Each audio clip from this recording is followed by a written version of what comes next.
Thank you, everyone, and thank you for coming to Stone Soup Poetry. This is Chad Fronto coming to you from Parts Unknown.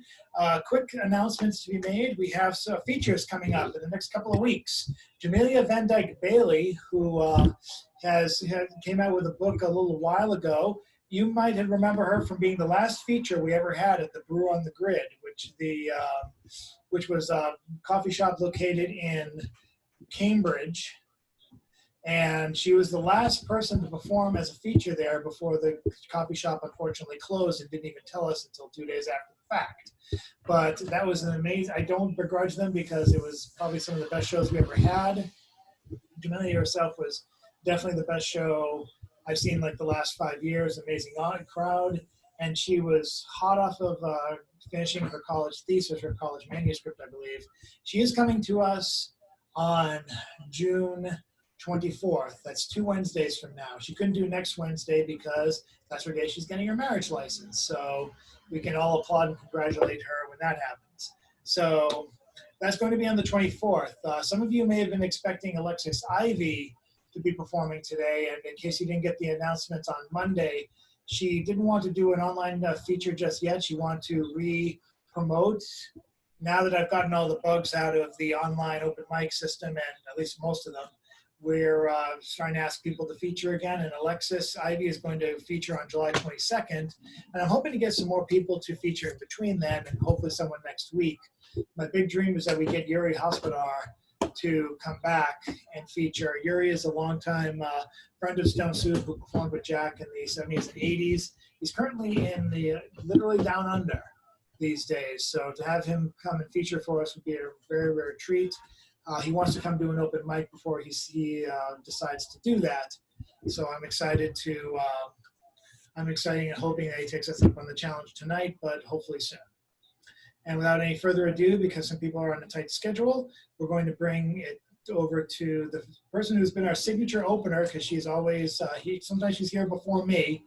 I admire her moxie, and I admire her position being in the front lines of this whole coronavirus COVID-19 pandemic in New York. We wish her the best as always, and now let's welcome up Patricia Kerrigan. Thank you. Short piece from my book Innocence from Finishing Line Press. Going to read the title poem. Innocence came out to play and saw storm clouds instead. The fluffy days of childhood played tag with problems, but never could get the stains out as new problems settled in. We still wash our dirty laundry, not expecting them to look squeaky clean. The more we scrub, the darker the stains after each rinse. We dry our clothes inside, never hang our history on a clothesline. It would only clash against the pretty greenery next door, and the neighbors would complain. We're unmuting everyone for the applause or the jazz fingers. I'm trying to unmute everybody. There we go. So with that, actually for some reason I can't unmute Julie. I don't know why. Okay, there we go.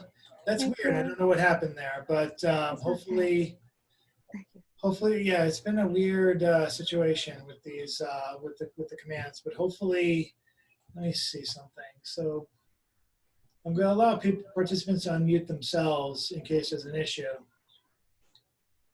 So without any further ado, the person who we've been enjoying, both he and his wife, I don't know if his wife's reading, but we're going to have him read now. Hello. So we're going to get started, and we're going to welcome our second on the open mic. And hopefully this unmute is going to work. And hopefully I can go through one Stone Soup before the end of 2020 without having to say, oh, I hope this mute works, and I hope this unmute works. Let's welcome up Erik Tate. Hi, Chad. Glad to be here. Let's see. I'm just in my car on the side of the road, so I'll just do a quick one here, a short one that I wrote today called Reactionary.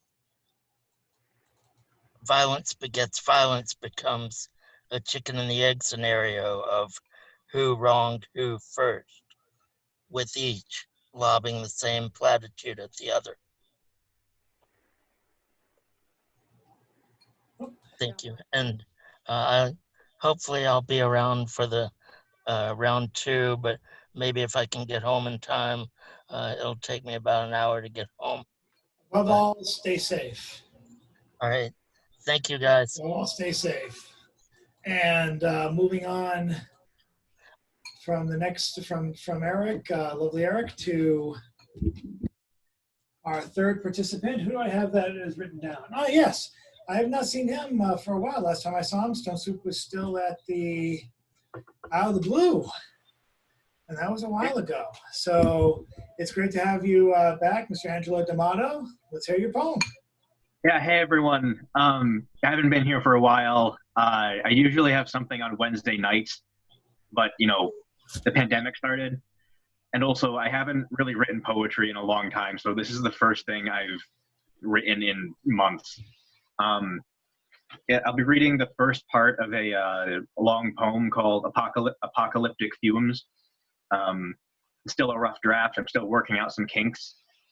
But here we go. Apocalyptic Fumes. Beneath an insanely setting sun, we hold each other on the hill as the campus burns below. Around us, on all sides of us, the cherry blossoms bloom. We are breathing in apocalyptic fumes. Gas masks will do nothing. Kiss me, my darling. I want to feel the pressure of your lips before I die. As the ash drifts down and the blighted petals sway, as your body leans into mine, I am brought back to nights we spent in each other's beds, our heads taking turns listening to the other's heart. The dimness, the dull, cool profusion of city lights wandering through the shuttered blinds and around the edges of the closed bedroom doors. The world sought to define us because we refused definition, rebelled against definition, and declared ourselves free. Together, we could believe that monumental fantasy. Trysts and frustrated dreams, angels and demons and unopened bottles of champagne, New Years that never began. Time stopped on a December 31st long ago, and the world has since been revolving in crystal. Hence, as the months dissolved and the memories stayed put, my hesitation to reach out and touch your quivering lips, to brush the hair away from your indigo eyes. Beneath blank gargoyle eyes, we met on the Pont Louis Philippe. An old squatting man on a rusted three-legged stool compressed the folds of an accordion. The Notre Dame marked the evening hour. Come, it is cold, I said. We shall dine together. Let us go then, you and I, you said, skipping across the medieval cobblestones. Our laughter rippling back to the moment of Earth's creation, childlike and giddy and free. Death knew nothing of us. He did not leer at our togetherness. We could have left the world unseen and spent our last days hiding among the hills of the French countryside. In another lifetime, I wake up beside you, and I breathe in the love of you, and I lie back as the ceiling fan diligently spins, and I thank God for the goodness that is my life. That's that.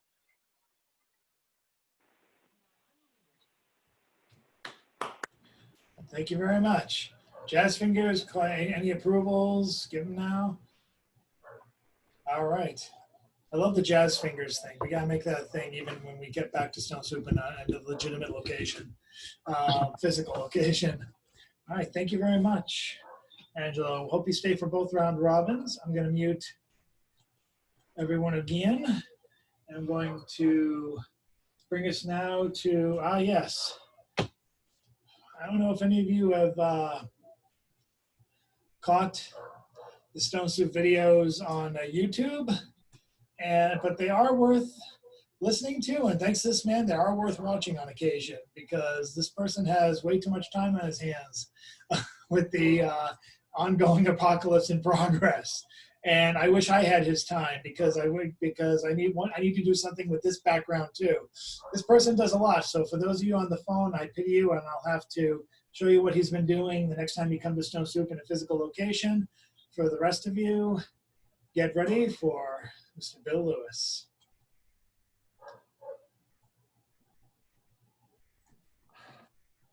That is one hell of an introduction. I don't know, Chad. I mean, here I am. I'm trying to do my best and do wonderful, glorious things. I'm getting all this garbage from abuse.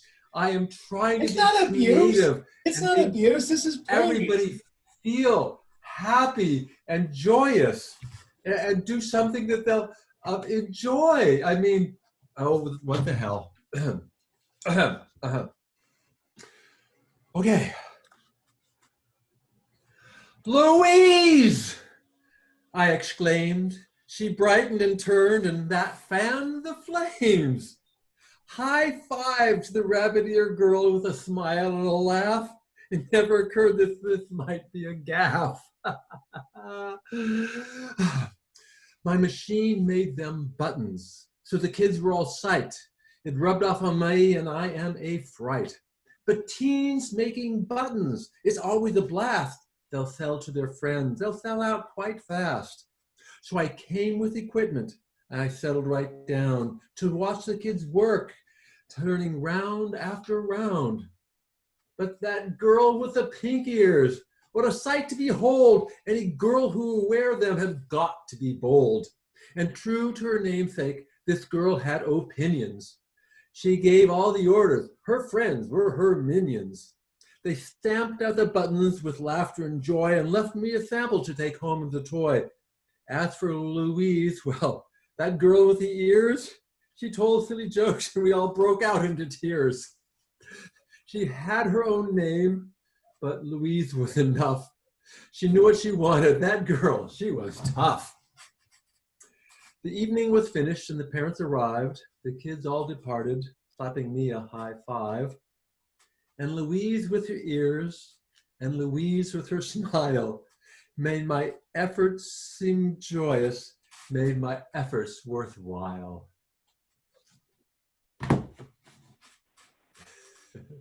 Louise! Louise! Woo! Louise! So when did you meet this Louise, Bill? I was, some of the kids, one of the younger people that I was in a protest with said, oh, you have a button making machine? Could you help my high school class make buttons for our gay liberation club? And I said, sure. So I came up to their house and we made buttons, like 10 kids came in and they were having this wonderful time. And this one girl came in with Louise ears and she was just wonderful and she was so Louise-ish. So I went, Louise! And she thought it was funny. So they made the buttons. Gotcha. Didn't know because Louise is also the name of my grandmother. And it's part of, oh, your grandmother has bunny ears? Go grandma. She didn't have bunny ears, but this could still be her. You know, I wouldn't be surprised if you met her. And she's been dead for about 5 years. I'm still wouldn't be surprised if you somehow ran into her. But wouldn't put it past her. But that's a story. That's an elaboration I can get for another time. Let us do the mute all and let us bring us to first time participant here on the Zoom Soup, Stone Zoop, I don't know, whatever. But it's not our first time at Stone Soup in general. She's been at the new location at, which I hope is still our location, you know, at the Fort Point Arts Gallery, Assemblage Gallery in Boston in the Seaport area. And she's also been at the previous location with the church across the way at Park Street. And she's here with us now, so this is going to be good to hear. This is a 2-round round robin, so let's hear the first round from, any second now, I'm going to be unmuted.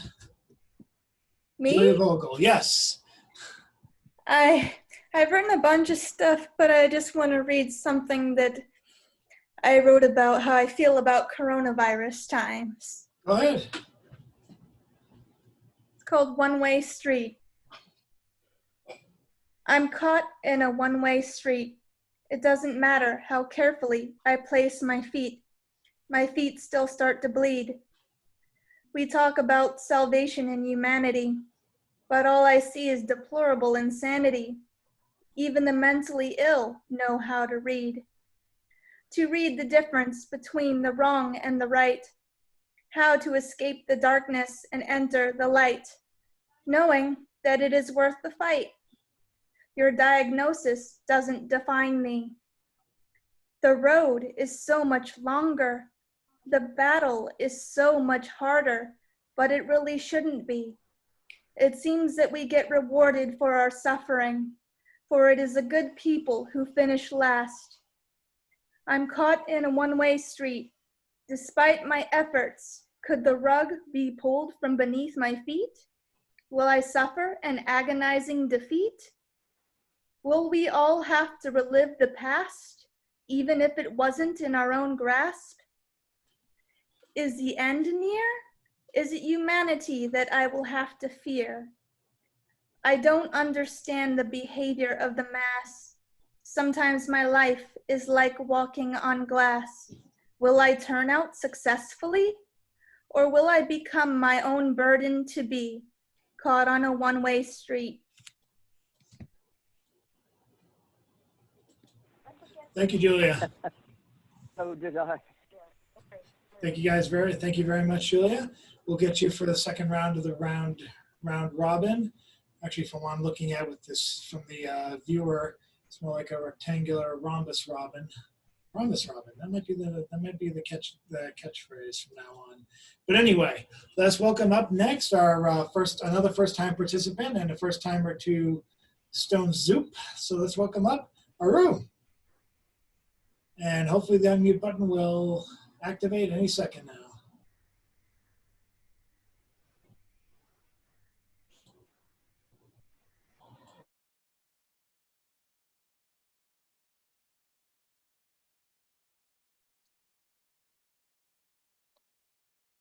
Hello? Able to hear me? Thank you. The name of the poem is Infinity. It's a small poem. I drew a giant tree in my art book. It grew minute by minute, become luscious and green. I felt the cool breeze.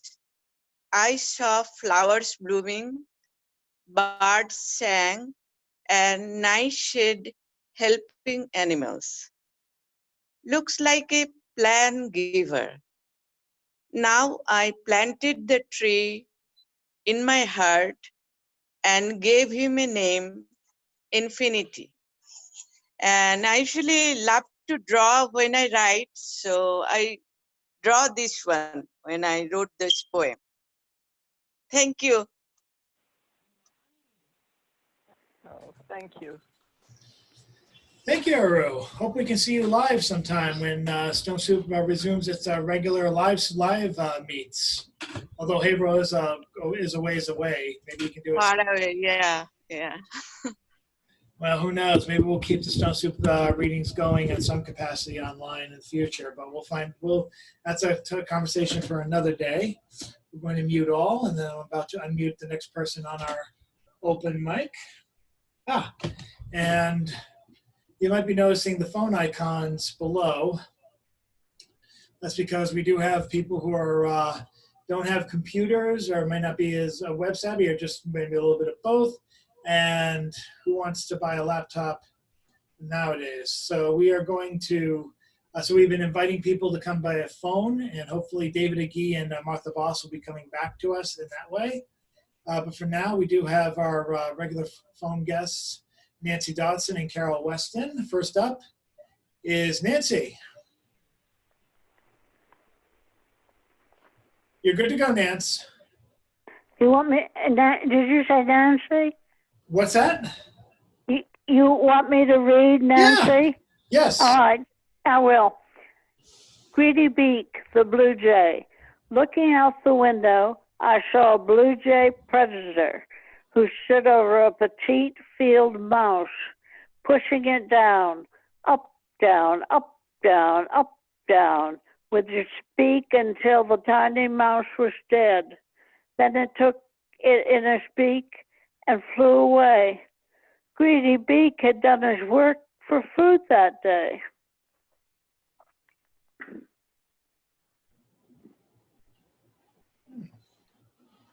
Thank you so much. Thank you so much, Nancy. Thank you, Nancy.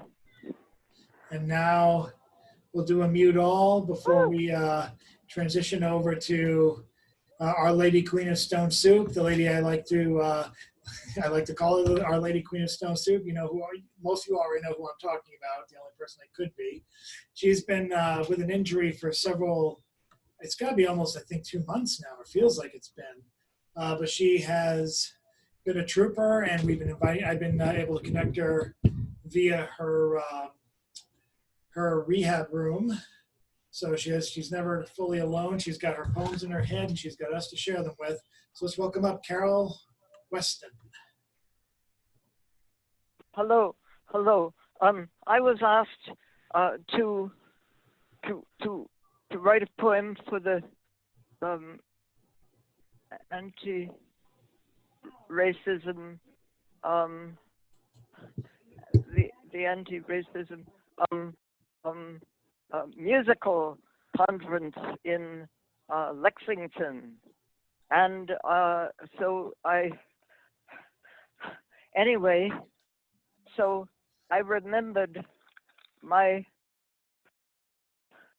friend Yvonne Ruelas, and she is for me perhaps the only racism that I know suffered from it.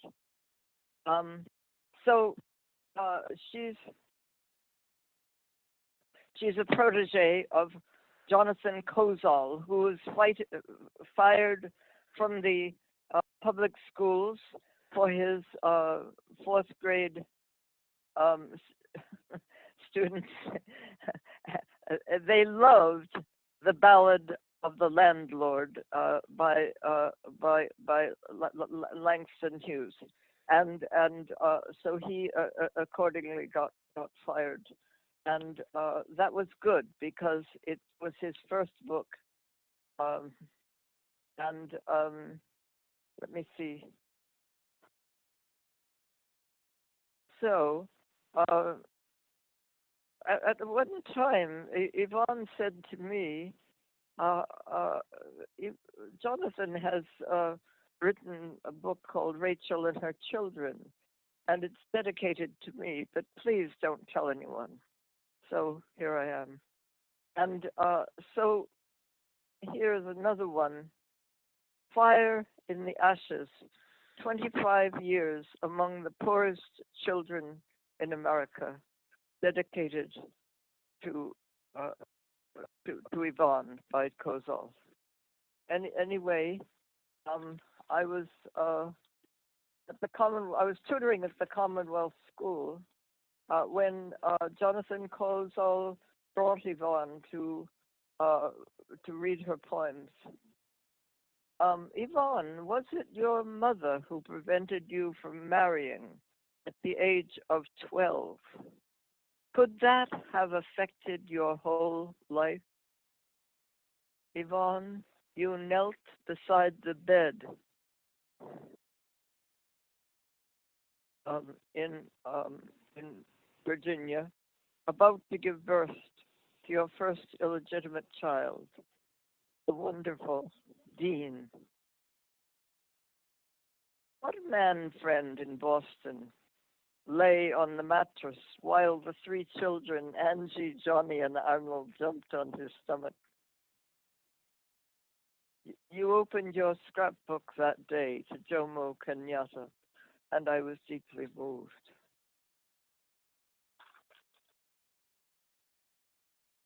Your horror when you were the best typist in the class, and a woman came in looking for someone for a job, and she took the white girl, less talented.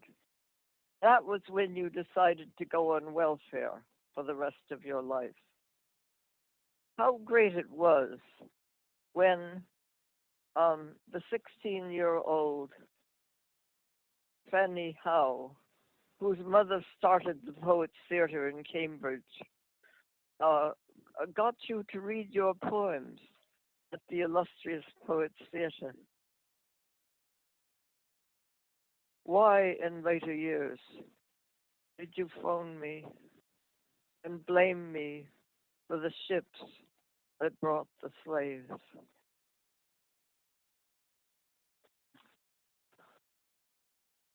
I called Prudy, and Prudy is the youngest of her children, has two children herself.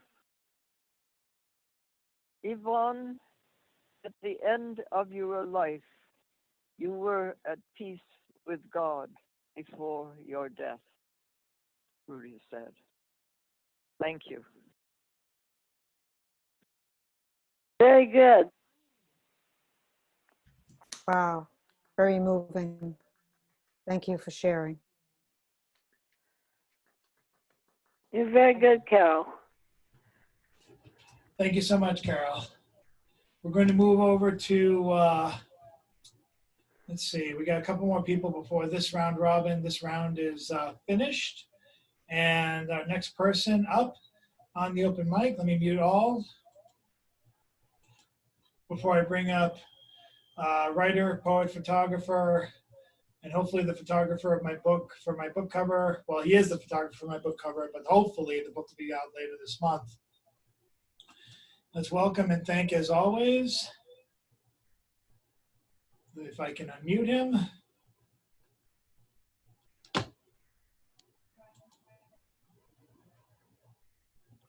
Aha, Mr. Edward Galt. Yeah, yep. Sorry I was a little delayed getting in. You caught me on the way back from the market. Anyway, I would like to make a quick announcement. My wife just recently published her own book of poetry called In Beauty's Embrace.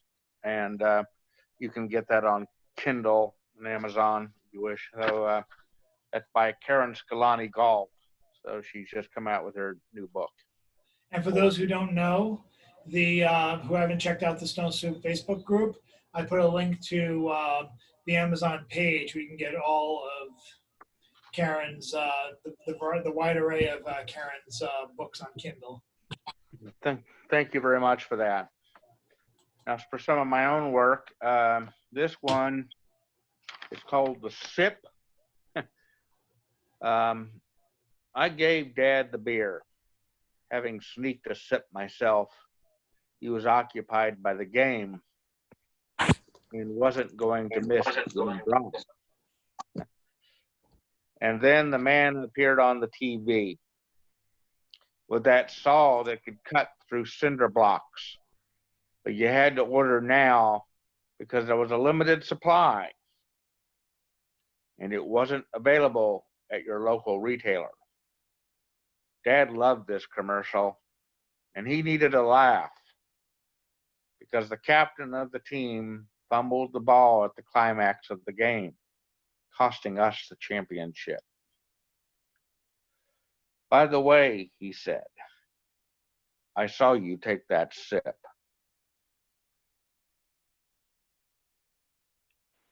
Thank you. Thank you, Ed. Jazz fingers and all. Wait a second. How come I'm not? Okay, there we go. Everyone should be unmuted now, except for those who aren't. It's very odd. But anyway, oh, hello. Ladies and gentlemen, it's Mr. Ethan Mackler. Hey, can you hear me? I can hear you. Great. All right. I had a bunch of trouble signing in, so I'm here now. So if you, just put me in the rotation somewhere, please. Well, we're just about to finish the round robin with James. I can save you for the second round. Yeah, that's great. I only need to go once. That's fine. All right, excellent. And without any further ado, to close out the first round of roundish robin, it was more like a rhombus robin for a minute, but now it's totally square by my view. Let's welcome up the poet and poet columnist. For those of you who haven't visited Oddball Magazine in a while, that's oddballmagazine.com. We've been publishing COVID-19 related works for every 2 weeks This is the week or part of the rotation where we have the COVID-19 pieces, and we got a lot of good stuff, including from Stone Soup regular Lucci. And we're also starting next week, hoping to publish at least one Black Lives Matter poem every Monday. And we're going to be accepting submissions for those. We already have a couple promised, and hopefully we're going to get a few from people from the general public out on the outside. So for those who want to submit, please do.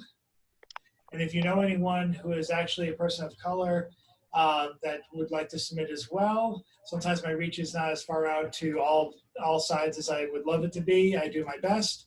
But for those of you who have a reach and want to get this out, I just don't want it to be a white allies only at oddballmagazine.com. And we've done a really good job.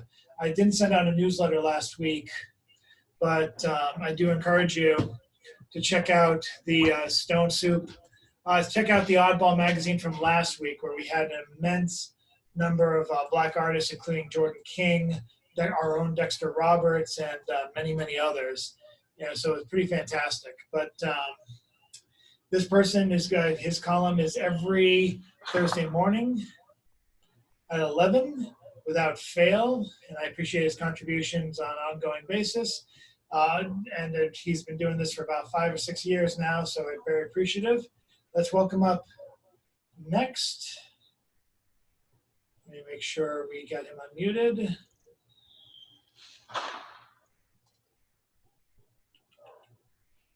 And drum roll, please. Hello. Yes, Mr. James Van Looy, you're up. Okay. So I got a poem here, which is from when I used to meet with Ian Thal. And I've been thinking of Ian Thal because he's down there in Washington, D.C., where everything has been going on. Has been down there for a couple of years now, I think at least. And so anyway, this is a poem about going to rehearsal to work with Ian Thal and our group, the Cosmic Spelunker Theater. It's called Labyrinth as Process. On Massachusetts Avenue, in the window of the sports club, there is a line of conveyor belts and perpetual motion machines. Whereas I walk by on my way to workouts and improvisations, there is often a string of young bodies moving to go nowhere. Somehow, all this protean energy expended to no purpose irritated me so that I was forced to invent a Sisyphus walk, in which stocking feet slide away from my outstretched hands on wall or pillar in an endless push that displaces nothing. From this circle of my feet, it was a quick little step to stationary walks which gained immediate effect from the posture of hips required for this immobile thrust. And then the Sisyphus walk became exactly the same thing as this life I've lived in a counterculture that can win only for losing, as we make our mime-like stationary way down the path of these mirror cells which turn, the obsession with bodies into the poetry of our forms. And let me sing a quick song here.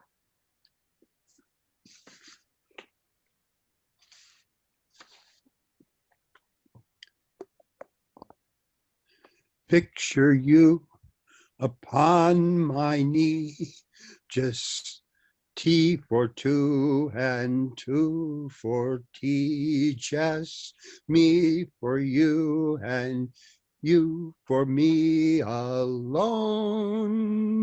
Nobody near us to see us or hear us, no friends or relations on weekend vacations. We won't have it known that we own a telephone. We won't have it known that we own a telephone. We will have a family, a boy for you, a girl for me. Can't you see how happy we will be? Can't you see how happy we will be?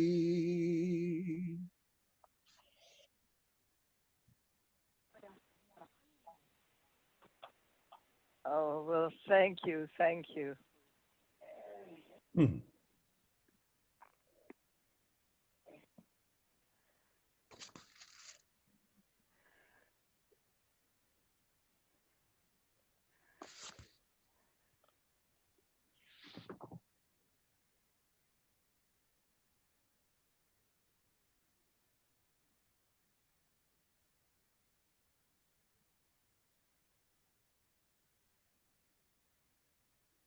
I can't hear you, Chad. Can you hear me? Can you hear me now, Patricia? Yeah, now I can. Yes. Okay, good. Read something else, a very short Does one. that mean I was rambling for 30 seconds and I was just doing like my own Japanese dub and no one could hear me?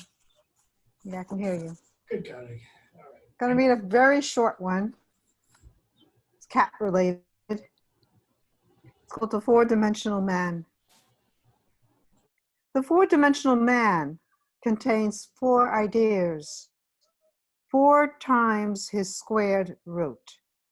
The four-dimensional cat contains more ideas, but geez, not telling.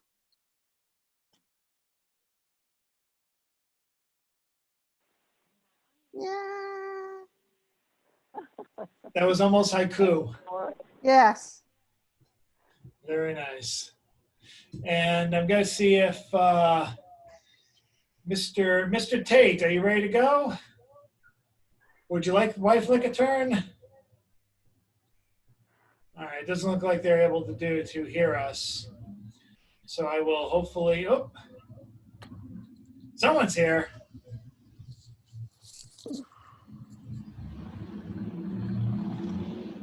I've unmuted you. I don't know if they'll be able to go, but we'll give them a second. If not, we'll have to go. Hello. Eric, you're unmuted if you want to say something. Or you should be unmuted. The mic don't seem to be working none. Okay, now can you hear me? I can. Okay. All right. I'm pulling over to the side of the road here. Oh my God, this is Die Hard. Anything for poetry, you know. Good God.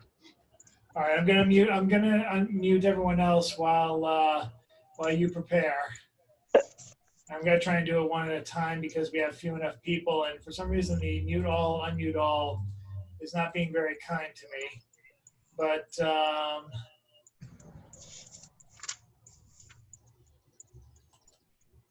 when I try to, guys, pay attention to yourself or to your phones. If I say mute, please accept because otherwise it's not happening. This only seems to happen for people with phones. But at any rate, Eric, Yes. give me 20 seconds because looks like I am gonna have to do a mute all. But here we go. I think that's the problem. I think the fact that the Zoom's not very friendly to phones. But at any rate, Eric, you got the mic. Thank you. And my second one is it's about the poems that I've been writing about my mom in the nursing home, and this poem is about the writing of the poems. My motivation is corrupted when I present my endeavors as a noble gesture, saying I'm writing these poems in order to give mom a voice, to allow her story to be told. Then, as I'm composing a poem describing her nurse's neglect, mom calls, and I let it ring straight through to voicemail. The very act of writing these poems becomes just another brand of avoidance. Thank you. Thank you, Eric. Hey, do you want to read? Oh, she don't want to read. Oh, I've got a very long day. Definitely next week, Chad. All right, hope so. Hope so. Yeah, just picking Chris up from work. It's an hour drive each way. Well, God bless the essentials, and thank you guys very much. Have a safe trip the rest of the way back. We are going to go to the next person on the open mic. You think I would know who that is because we've done this already. Let's go back to Angelo once I go back to this view. And hopefully unselect him, and hopefully in 5 seconds it will happen. Yes, it has. Angelo, you're up. All right. So I'm going to read the second part of the long poem Apocalyptic Fumes, and then not to be rude, but I have to get going right after that. Sorry about that. It happens. No worries. All right, so here I go. Sirens wailing through the night, drifting over holy, barren fields of grain, reaching for the rumored light of heaven. Silence from the angel choir. Someone has stilled the strings of the holy harpsichords. People strutting down the street, merrily waving to arrogant neighbors. Hello, neighbor, hello. And jug jug goes the mockingbird. Fortuitous piles of cash go from liver-spotted hand to liver-spotted hand. The bloated oil barons sip their tea, and scrumptious maids smear strawberry jam across perfectly prepared pastries. You will come to me when I begin to dream. I have not forgotten you, your voice of rolling thunder, those lightning strike verbs. Plainclothes officers assaulted a child tonight. You should be here, telling me it will be all right. Jug jug. And that's that. Thank you.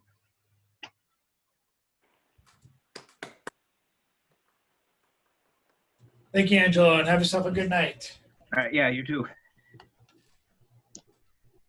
We are going to go now to next person on the open mic. I believe it is yes, it is. I think he's ready. Oh, I think he fell off his chair. I think he's back on again. I think looks like he's trying to spin around. I don't know what's going on, but he is here. He is back. What do you expect from these introductions? I work all day. I'm an essential too. Mr. Bill Lewis.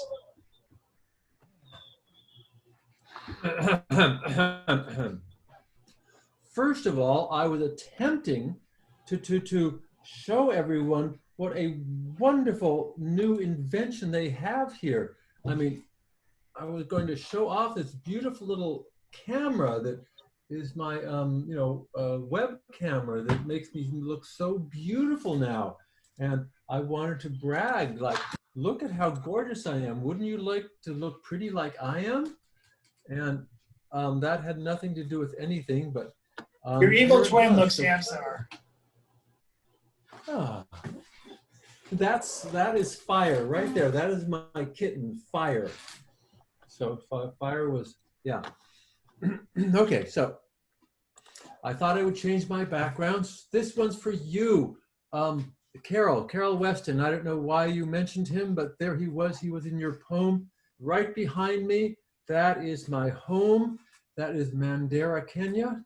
And if you look off to the right, you can just barely make out Bulahawa, which is Somalia. And if you look far off to the other side, you can just make out Ethiopia.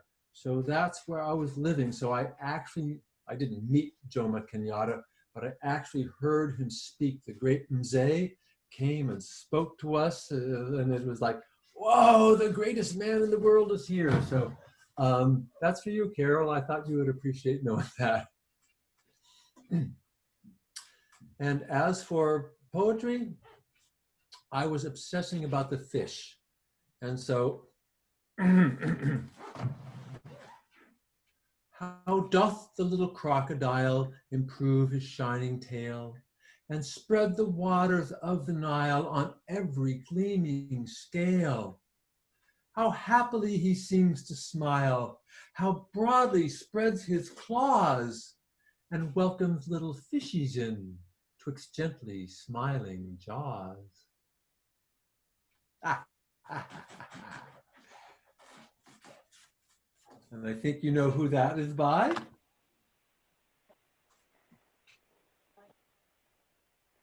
Yes, James Masson. I mean, Lewis Carroll. Yes. Thank you very much, Bill. That was a Lewis Carroll poem. My poem to Yvonne is all that I'm giving today. But we are. I don't know if Carol said that she's not reading again. I'll get back to her in a minute. As long as she's listening, that's great. But I want to bring it. I want to keep this going and bring it to Aru. And give me a second to make sure you're unmuted.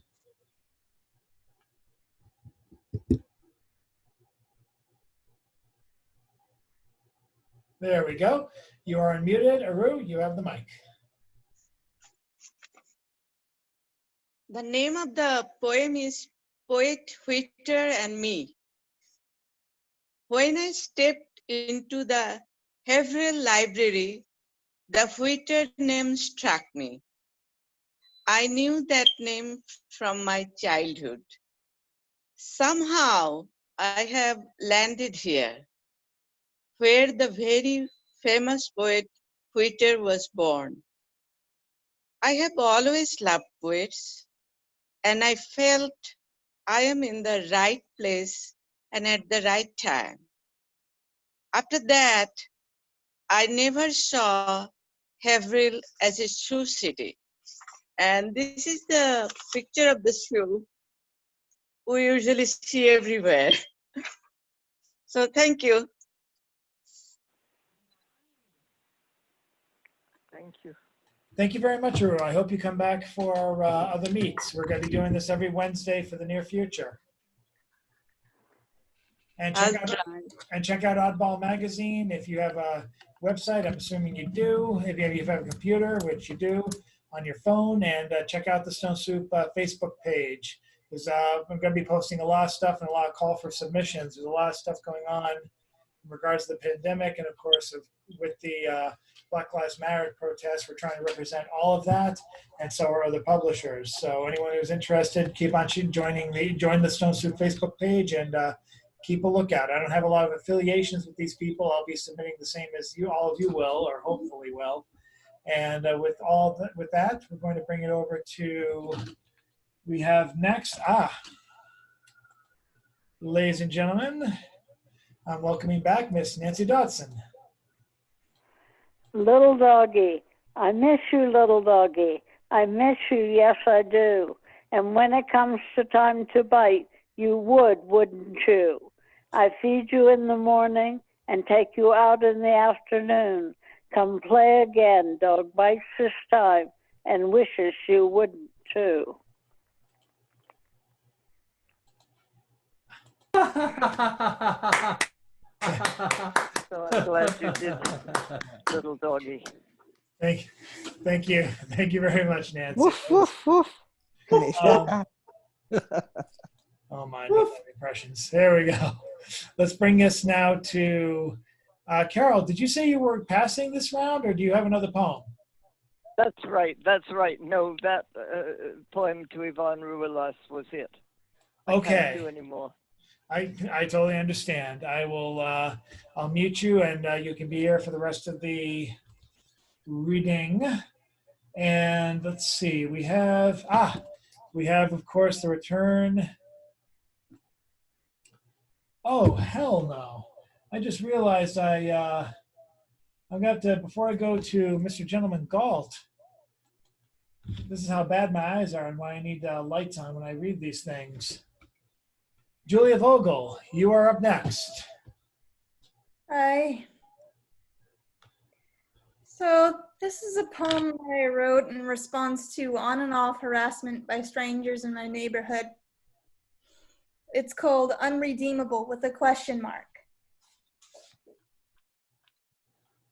Welcome with a Colt 1851 Navy revolver, and scorned because it is quite too much of a petty and pretentious bother to explain again why utterly when your insults start to come again will not be something that is conducive to foster.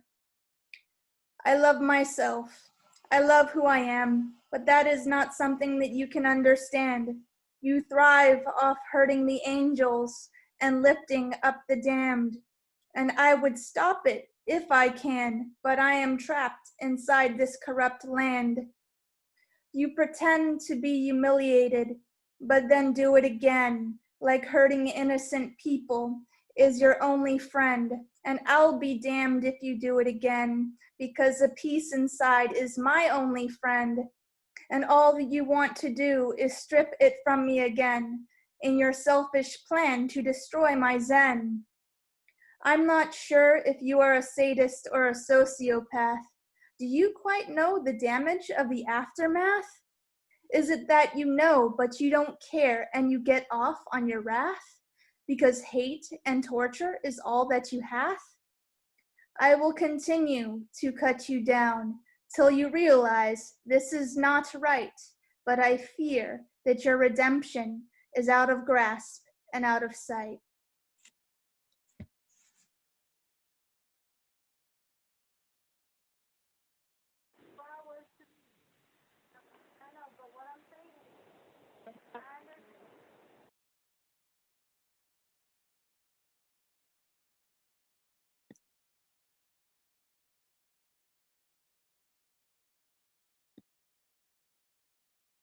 Can you hear me? I can't hear you. I was saying, oh, Christ, this is what happens. Whenever I mute all and unmute all, it doesn't include the host. So hey, stop laughing. Don't make me sick. Don't make me sick your evil twin on you, Bill. Anyway, God, I'm gonna kill him. Anyway, thank you very much, Julia. I appreciate you coming by. Welcome, thanks. And up next, we have, and I'm slowly unmuting him again. Appreciate him for his patience and my being patient in my flub of having to go back to Julia because I skipped her. My apologies to her. And hopefully in 3, 2, 1, this will unmute. Yeah, again, it's very different for phones. For anyone on a phone. Clicking one more time. Come on, Zoom. Fix this with an update, because this is weird. Okay, Mr. Gentleman Galt. Thank you. Thank you very much. This is, okay. This one is called Passing Semantics. The professor said that half of us, maybe even over half, would flunk the quiz, his word for exam. He explains that for us to have done well would have involved listening skills many of us didn't have. It would also have involved explaining skills he didn't have. Semantics, he went on to say, was a complex branch of philosophy demanding our full attention and ergo our full attendance. So at 1:12 a.m., we were packed into the 24-hour room of the Levin Library like a den of the never-do-wells we were, when the Esperanto lady appeared before us, dressed all in white, looking like a banshee out of the Essential Skills Center, and said, "The road to the valley is the path to the mountain." I realized then that the road to passing semantics was the path to Zen. I would also need to find out what exactly my roommate baked into the brownies. Thank you.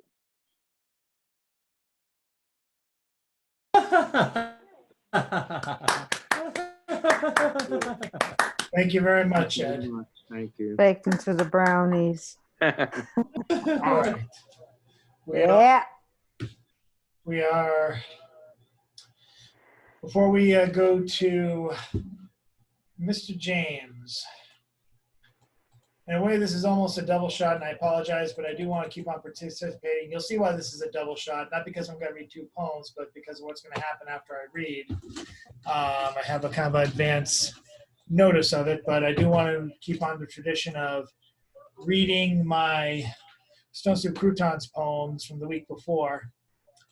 In case you're wondering why I keep on writing down, why I keep on looking down, I'm trying to actually write the Stone Soup Crouton poems as it's happening. I've had to multitask so much during these readings, I haven't actually written inside my book while the reading's actually going on. I actually have to go back, listen to that hour-long reading, and then go back and then do the crouton. So I'm trying to cut some time a little bit because I have other things to do and other things to write. But I want to read the crouton poem from last week where I used the best of the open mic, or the best impressions I get. They're the most standout impressions from the open mic. Little words, little phrases, and create something I hope is original. This one is, as I describe it on my blog, it's isn't quite Black Lives Matter, it isn't quite pandemic, but it has elements of these themes from the open mic to make its kind of own amalgamated theme. That's the best way I can describe it. This one is called The Grand Party. Bring your best upside-down Bible, easier than flipping White House. Truth and honesty make private pieta in penultimate corner for non-dancers. Blue Jay stays back, guards feeder, afraid to lose his favorite prison. Beon evil twin with matching foil, a double star, immovable heavenly bodies. Lay off turning sad angels into food, if only to keep off extra weight. It's easier to write love than a love poem. Heart stays baby bird small, let's riots start. Stare at whole spectrum of fire outside, stay neutral while facing moving train. Single colored rainbows exist, insist parents, educating you behind class walls. Co-workers stay behind hashtags, brag how they escaped trial and school on technicalities. Lone trumpeter, uninvited, breathes man-child breath, prepares to blow us back into cornfield. And that's my contribution. Thank you all, thank you. And with all, okay, enough of that, don't overdo it. Anyway, I am going to transition us now to the man who I've called the Pulse of Stone Soup. Now he's also a supervillain, a superhero, like Batman, hiding in the shadows. Ladies and gentlemen, he is vengeance, he is the night. He is the Pulse of Stone Soup, Ethan Mackler. Hey, thanks, Chad. So I'm using the cell phone microphone. So in order for optimum position, it's going to be a weird view. Understood. And I took a recording of Chad reading the crouton poem from last week, and I shall be performing an accompaniment to that.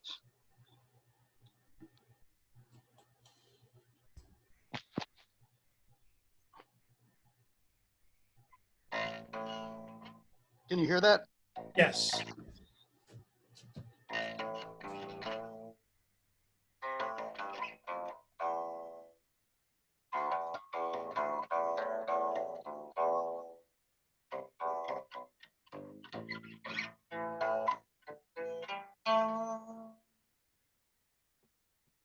Last week's Stone Soup Crouton poem called Commencement. I tell you, children, today, you are wiser, remember more than your home country. This is why you are tried as adults the very moment you step outside. Don't advertise yourself openly, they tell you. That's the government's job. It's mandatory you subscribe to the hometown paper and roots for the gentry. The only people you are allowed to go by is based on what you were never told. Your life is a garden tended, waiting on the hawks to swoop down on what you've grown. You'll wish for a patch of sand where nothing gets big enough to be noticed. Only betrayers sprout from barren ground or throw towards you. Festive weeds.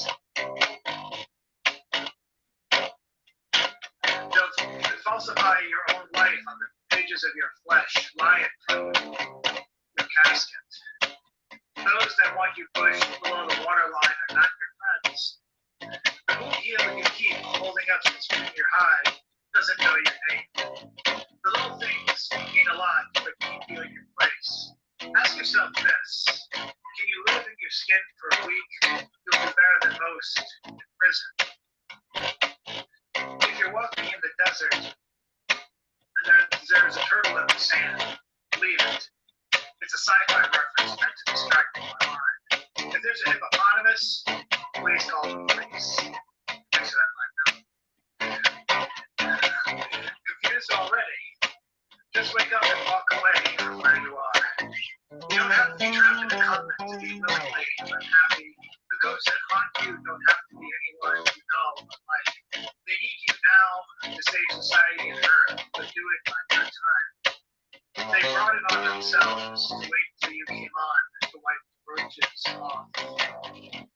Find holy moments in dead air while your parents on the phone suck in disappointment. Our cruelest rules are unwritten, only seen after the regime. Sun shines its light on your face.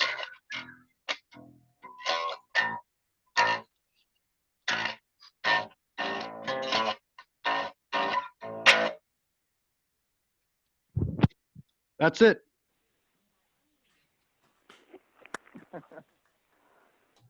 Thank you so much, Ethan. I'm flattered.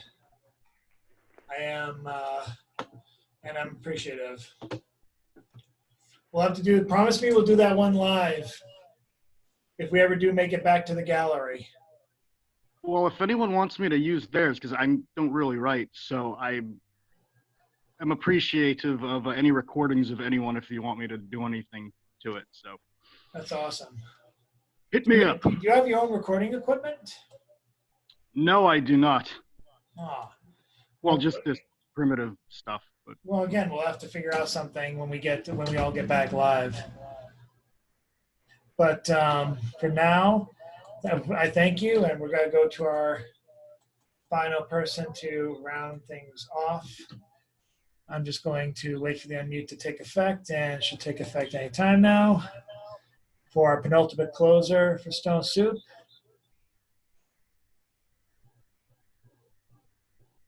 Anytime now. Hello. There we go. You are there, Mr. James. Okay. So I have a little poem here. It's called All Things Bright and Beautiful, which of course is the title of a hymn. In the midst of global pandemic, ducks and geese swim the river, and wildflowers bloom everyone, everywhere, birds still chirp, and children's voices still play, and Duck Dynasty is on TV. And somewhere, somehow, some churches are now opening, but some churches never closed, even though services are virtual for all those who have means to so participate in experimental community of global body of Christ that is the Holy Spirit moving in present time, present place of all the real holiness, where all things still remain bright and beautiful in the midst of global pandemic. Fear not, for I am with thee. Ah, yes, good old long lost thee, all the these, formerly them, right there before us, all along, eternal present. And let me sing an old hymn here. This is called The Lord of the Dance. It's a Shaker song. They used to sing this song as they ecstatically danced without ever touching anybody else's bodies. And they are, of course, Anabaptists, so they are the sort of other wing of the kind of Anabaptists who have been having such an apocalyptic participation in our public life for the last at least 3.5 years in their apocalyptic cult. I danced in the morning when the world was begun, and I danced in the moon and the stars and the sun. I came down from heaven and I danced on the earth. I danced in the holy land where I had my birth. Dance then wherever you may be. I am the Lord of the dance, said he. I will lead you all wherever you may be. I will lead you all in the dance, said he. I danced on the Sabbath and I cured all the lame. The holy people said that that was such a jubbly saying. I danced from the fishermen for James and John. They came with me and the dance went on. I danced on a Friday when the sky turned black. It's hard to dance with the devil on your back. They buried my body and they thought I'd gone, but I am the dance and it still goes on. They cut me down and I leaped up high. I am the life that will never ever die. I will live in you if you live in me. I am the Lord of the dance, said he. Dance them wherever you may be. I am the Lord of the dance, said he. I will lead you all wherever you may be. I will lead you all in the dance, said he.